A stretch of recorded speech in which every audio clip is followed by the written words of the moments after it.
correspondre au dessein de Dieu, être disponible aux appels de Dieu avec les critères que j'ai donnés ou d'autres, Dieu seul, confiance en Dieu seul. Ça, c'est ce que vous devez retenir.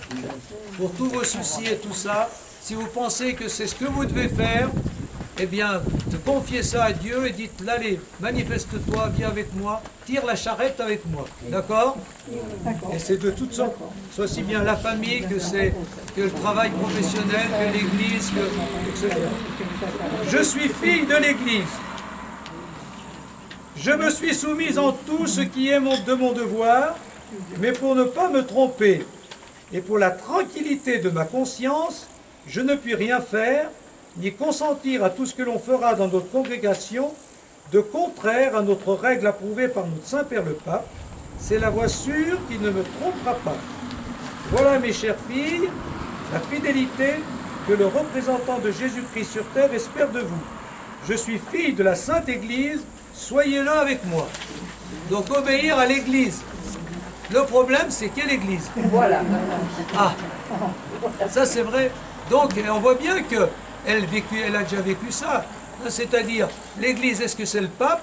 Est-ce que c'est mon évêque? S'ils ne sont pas d'accord. Ou mon curé s'il n'est pas d'accord avec l'évêque. C'est plus courant ça encore. Bon, eh bien, à qui il faut obéir?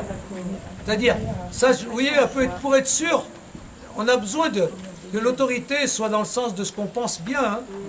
Donc on a besoin de on peut dire de la confirmation de l'autorité. Mais quelle autorité? Donc ça, c'est pas toujours facile. Voilà. Alors si Jeanne Antide ne fait rien sans l'accord de son curé, du vicaire général de Besançon, de son évêque Monseigneur Lecause, le premier, et surtout du pape, pour vice et fidélité l'Église, elle a dû faire des choix. Le choix, par exemple, de soutenir les prêtres réfractaires, on l'a vu tout à l'heure, plutôt que les prêtres soumis à la constitution civile du clergé.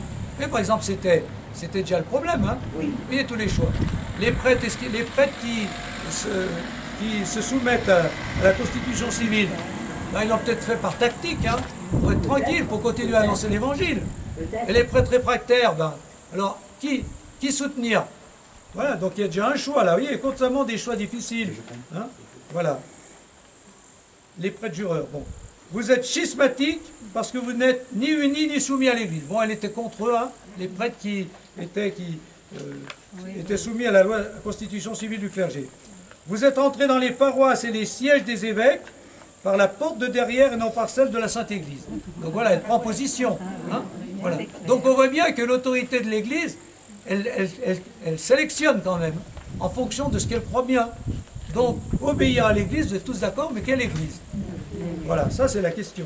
Elle-même a dû comparaître devant les commissaires de la Révolution, qui lui reprochaient d'animer des assemblées dominicales et de faire le catéchisme. Hein, on l'a vu tout à l'heure, on voit ce qu'elle faisait. Hein. Autre choix fait pour être fidèle à l'Église. Le choix de s'opposer au nouvel archevêque de Besançon, hein, Monseigneur Pressigny, qui lui interdisait de revenir dans les maisons qu'elle avait fondées, parce qu'elle voulait dépendre du pape plutôt que de lui. Voilà. Alors, la question de la fidélité à l'Église se pose-t-elle pour nous aujourd'hui, ou sommes-nous plutôt dans une situation où les chrétiens en prennent et en laissent selon leurs désirs dans tout ce que dit et propose l'Église? Ça, je pose une question qui n'est pas directement liée à elle, mais est-ce que la situation de l'Église aujourd'hui, de vous, de ceux que vous connaissez, est-ce qu'aujourd'hui, la question d'être soumis à l'Église, est-ce qu'elle se pose encore? Ou est-ce que les gens plutôt disent « Oh, qu'est-ce que dit le pape, qu'est-ce que dit le curé? Moi, je fais ce que j'ai envie de faire. Je fais ma religion à moi. Si mon curé, ça me plaît, j'y vais. Si ça ne me plaît pas, je vais chez le voisin. Et puis, si mon évêque décide ça, ben ça, je suis d'accord. S'il décide ça, je ne suis pas d'accord, mais je ne le fais pas. » Donc, est-ce que ce n'est pas ça la situation? J'en prends et j'en laisse. Alors, en même temps, il y a des chrétiens qui en ont laissé parce que l'Église, elle a fauté. voilà. Donc, c'est pas. En plus, avec tout ce qui se passe dans l'Église, c'est pas simple. Hein. Donc, voilà. On ne peut pas obéir aveuglément. Moi, la sœur qui disait en 1650 qu'il faut obéir à son curé, il y en a plein qui ont obéi à leur curé et qui ont fait des choses défendues. Voilà. Donc c'est pas simple cette question. Être soumis à l'Église, on est tous d'accord? Mais à quelle Église ou à quelle autorité de l'Église? Parce que quand il y a des autorités qui s'opposent, ou quand il y a des tendances qui s'opposent, c'est pas facile. Donc après, il y a le choix personnel. La meilleure chose, c'est de choisir ce qui me semble être le mieux. Mais ça, c'est du coup, c'est très personnel en fait. Voilà. Comment? Confiance. Oui, mais la confiance dans l'Église en général, c'est d'accord. L'Église s'en sortira toujours depuis le temps qu'elle existe. Mais la confiance dans l'Église du moment, c'est pas toujours facile. Donc il faut accepter cette situation. Donc, quel était le pape de l'époque de Je ne sais pas vous dire. Ça ne me rappelle plus en 1800, je me rappelle pas. Je ne sais pas quel pape. Je ne me rappelle plus. Au moment de Napoléon, c'était quel pape? C'est Dans Napoléon, c'était Pie VII. c'est Pie VII? Ah oui, d'accord, merci. Voilà. Merci. Est-ce que vous voulez dire autre chose sur le lien entre les chrétiens d'aujourd'hui et l'Église? L'autorité, qu'elle soit celle du curé, de l'évêque ou du pape ou d'autres choses? Il faudrait qu'elle soit un peu plus collégiale. Qu'elle soit un peu plus Collégiale. collégiale. Ah oui, ben ça c'est ce qui normalement devrait se faire. Voilà. Ça c'est le synode normalement, mais je ne sais pas si ça va aboutir à des choses un peu plus... Voilà. Oui, puis on ne peut pas dire, comme Alors allez-y. quelqu'un disait, l'Église a fauté. C'est pas l'Église qui a fauté, c'est certaines personnes de l'Église. Oui, ben bien sûr. Donc on ne peut pas accuser l'Église en disant l'Église a fauté, donc je me détache. C'est malheureusement certaines personnes. Et toi tu voulais dire, François? On écoute François. Le prêtre, il y a quand même cette mission un peu de pacification, cette image de pasteur, et autour il y a les moutons, quoi. Peut-être que les moutons aujourd'hui, ils vont un peu, ils viennent comme ils veulent, quoi. Aujourd'hui c'est un peu ça. Les moutons vont un peu comme ils veulent. Alors qu'est-ce qu'il faut faire? Bon, on prend ce qui vient. Je vais dans les moutons. Ben oui, tu es dans les moutons, non mais c'est ça la situation. Mais ouais, Mais c'est-à-dire que le problème, bon, c'est pas le problème de Jeannantine, mais ce qui a changé, c'est ce qu'on appelle, ben, ça a été toute l'évolution déjà depuis Voltaire et compagnie, ce qu'on appelle les philosophes, etc. C'est ce qu'on appelle le subjectivisme. Hein? La vérité, c'est pas la vérité qui vient d'en haut, c'est la vérité que je ressens. C'est moi qui décide ce qui est vrai. Donc, même l'Église, si ce qu'elle dit, ça correspond à ce que je ressens de vrai, bravo, donc je suis soumis à l'Église. Et sinon, voilà. Mais on ne peut pas bien faire autrement. Hein. Donc, nous, notre rôle, ceux qui sont un peu pasteurs, eh bien, c'est de faire en sorte de maintenir une communion entre des gens qui ont des sensibilités différentes et une subjectivité différente qui leur fait prendre des positions différentes. Et parfois des positions sur tous les sujets, c'est pas global, des fois sur tel sujet, là, avec certains on est d'accord, puis sur tel autre, avec ces mêmes-là, on n'est plus d'accord. Bon. Donc voilà, donc c'était pour dire la situation, et c'est une question qui reste ouverte, parce que là, autant on peut donner des critères pour l'appel de Dieu, autant donner des critères pour la fidélité à l'Église, c'est pas évident. Hein. C'est pas évident. Je vous en donne pas, simplement, moi je crois qu'on peut que dire ça. Ben, faites ce que dans votre conscience vous semblez bon pour être fidèle à Dieu. Voilà. Si pour vous, être fidèle à Dieu, c'est ça, même si l'Église n'est pas trop tout à fait d'accord sur tel point, hein, parce qu'il y a d'autres points où on peut, voilà, ouais, c'est ça. Suivez votre conscience éclairée par l'Esprit Saint. Voilà. Faut prier. Comment? Ça, la dame dit, c'est une évolution plutôt positive, en ce sens que, oui. Par rapport à, bon, pour moi, ma génération, la vôtre, on avait une éducation religieuse très contraignante. Très contraignante, oui. Et où Je ne ressentais rien. on ne demandait pas, voilà. On disait voilà ce qu'il faut penser, ce qu'il faut faire, faites-le, voilà. Et il n'y avait pas d'appel à la réflexion personnelle, donc à la subjectivité. Voilà. Enfin, moi, je l'ai vécu comme ça. Oui, oui.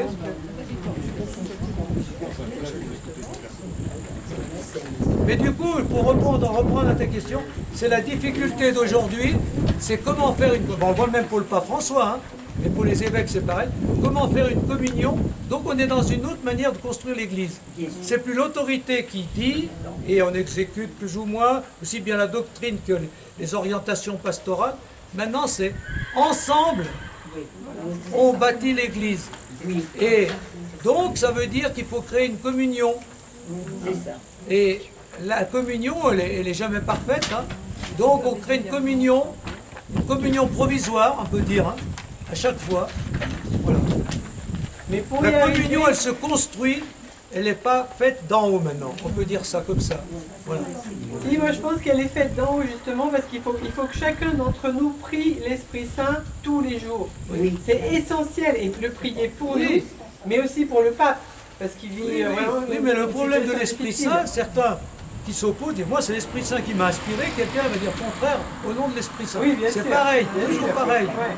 Voilà. Mais c'est essentiel de prier chaque jour. Même chose pour avoir de nouveaux prêtres. Ah ben ça, oui. Donc, ensuite, alors quelque chose qui va bien aller dans votre vie, la providence. Foi inébranlable en la divine providence et en la bénédiction de Dieu.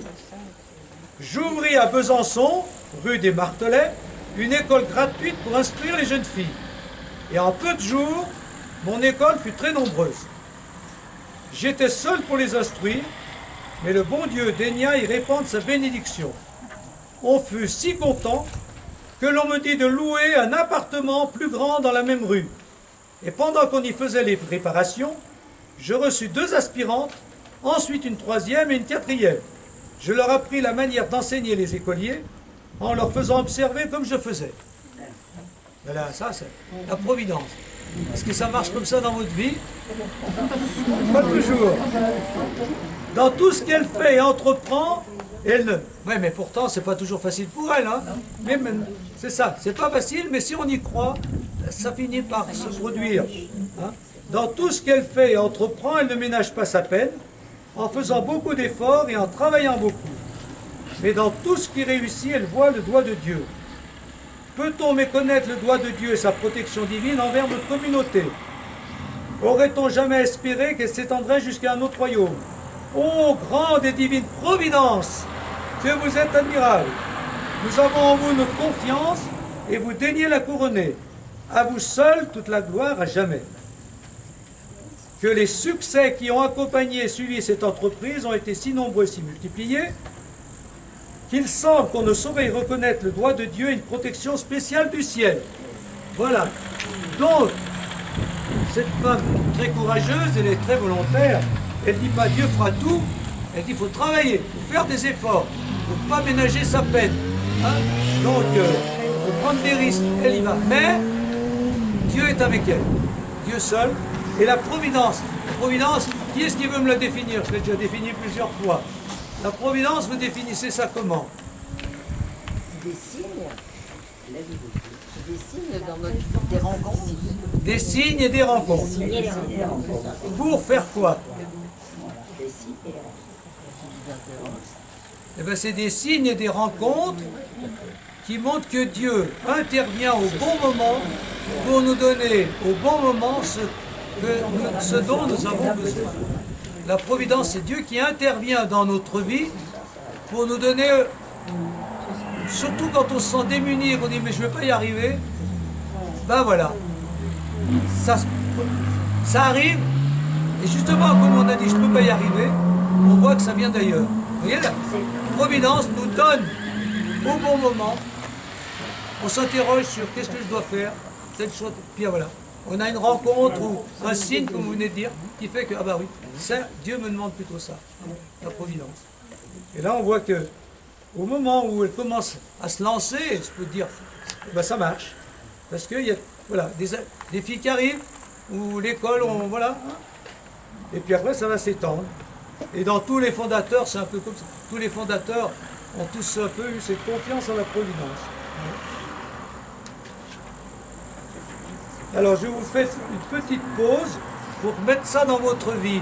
J'ai cette question là, vous voyez, dans tout ce que j'ai entrepris et réussi, où est-ce que je vois le plus le doigt de Dieu et l'intervention de la Providence?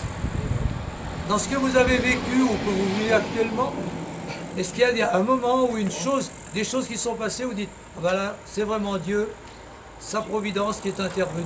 Donc, pensez à ça et vous petit merci au Seigneur en silence.